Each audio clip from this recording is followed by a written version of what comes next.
क्या है? सामाजिक समूह आपके जो अध्ययन सामग्री में, आपके जो पाठ्यक्रम में है, ये 3 ही टाइप हैं, उनका हम अध्ययन करेंगे। सामाजिक समूह के प्रकार यानी कि ग्रुप टाइप्स। पहला जो है प्राथमिक समूह, जिसको हम प्राइमरी ग्रुप बोलते हैं, प्राथमिक समूह। दूसरा है द्वितीयक समूह, जिसको हम सेकेंडरी ग्रुप बोलते हैं। प्राथमिक समूह शब्द का प्रयोग सबसे पहले कूले ने किया था सन 1909 में। उनकी जो अपनी पुस्तक थी सोशल ऑर्गेनाइजेशन, उसमें इस शब्द का प्रयोग किया गया। इसी प्रकार जो सेकेंडरी ग्रुप है, जो द्वितीयक समूह है, इस शब्द का प्रयोग सबसे पहले किंगलेस डेविस और जॉर्ज हॉमन्स ने किया था।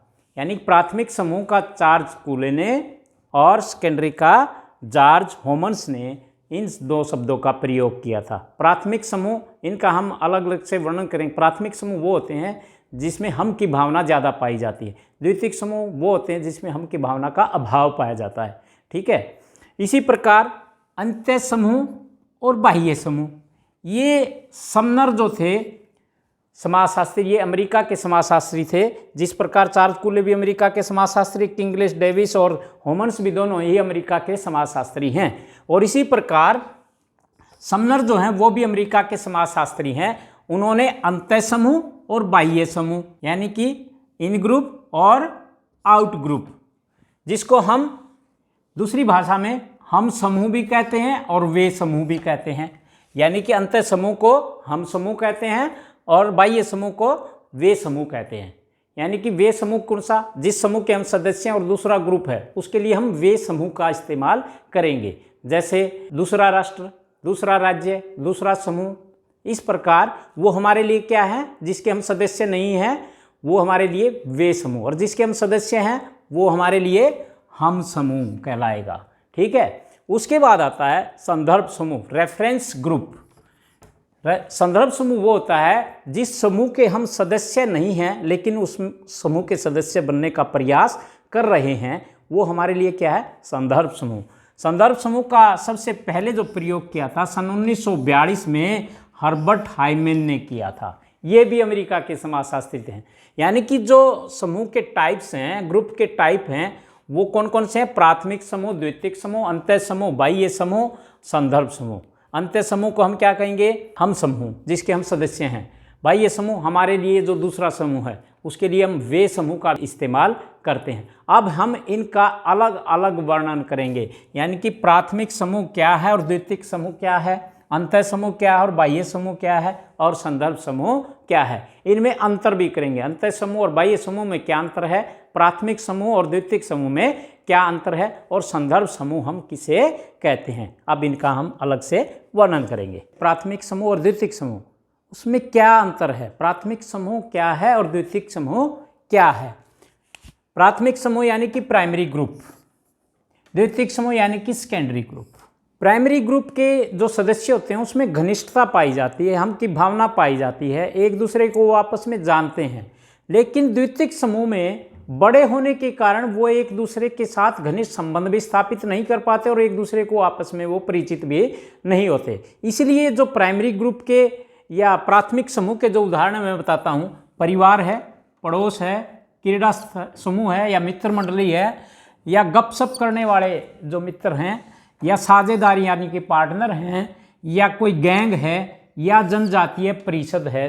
जनजातीय यानी कि जो दुर्गम और पहाड़ी क्षेत्रों में निवास करते हैं, कबीलों में रहते हैं, ऐसी कोई परिषद है उनकी। और लघु समुदाय यानी कि छोटा समुदाय है, वहाँ पर प्राथमिक संबंध पाए जाते हैं, प्राथमिक समूह पाए जाते हैं। और यदि हम द्वितीयक समूह की बात करें तो जैसे सेना है, राजनीतिक दल है, कोई भी राजनीतिक दल है, कोई भी राष्ट्रीय पार्टी है, हरियाणा के भाजपा के सदस्य और तमिलनाडु के भाजपा के सदस्य आपस में एक दूसरे को नहीं जानते क्योंकि उनमें घनिष्ठ संबंध नहीं, लेकिन वो एक समूह के सदस्य हैं। इसी प्रकार कोई बड़े व्यापारी संगठन है या मजदूर से यानी कि श्रमिकों का संघ है, या कोई कॉलेज है, राष्ट्र है, विश्वविद्यालय है, इस प्रकार ये द्वितीयक समूह के उदाहरण हैं जिनमें घनिष्ठता नहीं पाई जाती क्योंकि ये समूह बहुत बड़े होते हैं। इसीलिए हम एक एक करके इन पर वर्णन करेंगे।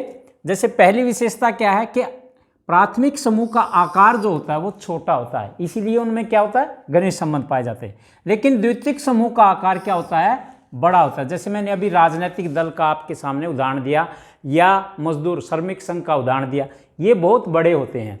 और छोटे आकार में जैसे हमने पड़ोस है, परिवार है, जिसमें सदस्यों की संख्या कम होती है।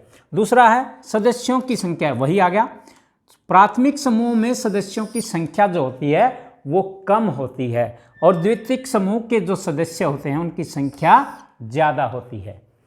इसी प्रकार जो प्राथमिक समूह के सदस्य हैं उनकी संख्या कम होने के कारण और छोटा होने के कारण उनके जो सदस्य होते हैं उनमें शारीरिक समीपता पाई जाती है और संबंधों में भी घनिष्ठता पाई जाती है। क्यों पाई जाती है? क्योंकि उनका आकार भी छोटा है, एक दूसरे को वो जानते हैं, संख्या भी कम है। इसके कारण उनके संबंधों में घनिष्ठता भी पाई जाती है और शारीरिक समीपता भी पाई जाती है। लेकिन इसके विपरीत में जो द्वितीयक समुदाय हैं, द्वितीयक समुदाय या सेकेंडरी ग्रुप हैं, उसके सदस्यों में समीपता का भी अभाव पाया जाता है। समीपता हो भी सकती है और नहीं भी हो सकती है, ये कोई जरूरी नहीं है, लेकिन संबंधों की घनिष्ठता का अभाव पक्का पाया जाता है, उनमें संबंधों की घनिष्ठता नहीं पाई जाती। नंबर 4, समूह के सदस्यों में हम की भावना पाई जाती है। यानी कि संख्या कम होने के कारण या घनिष्ठता अधिक होने के कारण समूह के जो सदस्य हैं उनमें हम की भावना पाई जाती है, एकता की भावना पाई जाती है प्राथमिक समूह में। लेकिन इसके विपरीत द्वितीयक समूह में हम की भावना का अभाव पाया जाता है। क्यों पाया जाता है? क्योंकि वो दल बहुत बड़े, जैसे मैंने राजनीतिक दल का उदाहरण दिया था, क्योंकि वो बहुत बड़े समूह होते हैं, इसलिए उनमें हम की भावना का अभाव पाया जाता है। उसके पश्चात प्यारे बच्चों, जो प्राथमिक समूह होते हैं उनमें आमने सामने के संबंध पाए जाते हैं, यानी कि प्रत्यक्ष संबंध पाए जाते हैं, एक दूसरे को वो जानते हैं।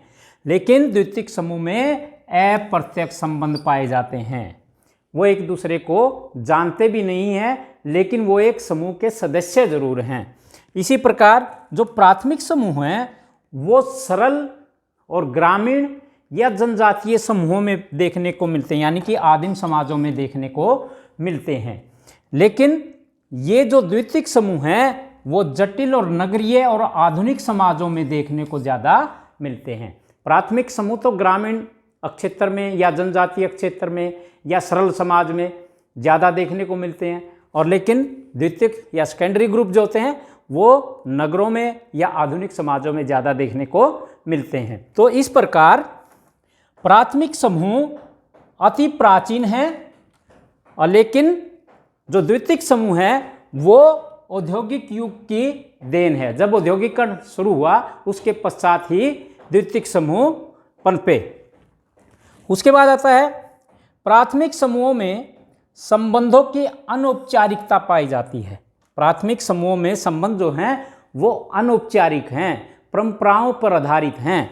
लेकिन जो द्वितीयक समूह हैं वो उनमें औपचारिक संबंध पाए जाते हैं, उनमें परंपराओं का कोई महत्व नहीं होता, उनमें औपचारिक संबंध पाए जाते हैं। आगे है जो प्राथमिक समूह है सार्वभौमिक हैं। सार्वभौमिक का मतलब होता है सभी समाजों में पाए जाते हैं। प्राथमिक समूह जैसे जनजातीय समाज में भी पाए जाते हैं।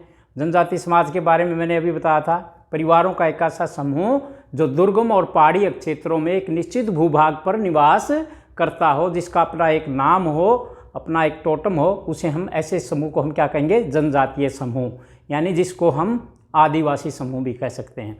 ठीक है, तो सार्वभौमिक यानी कि ये सरल समाजों में भी पाए जाते हैं, ये ग्रामीण समाजों में भी पाए जाते हैं, और ये जनजातीय समाजों में भी पाए जाते हैं।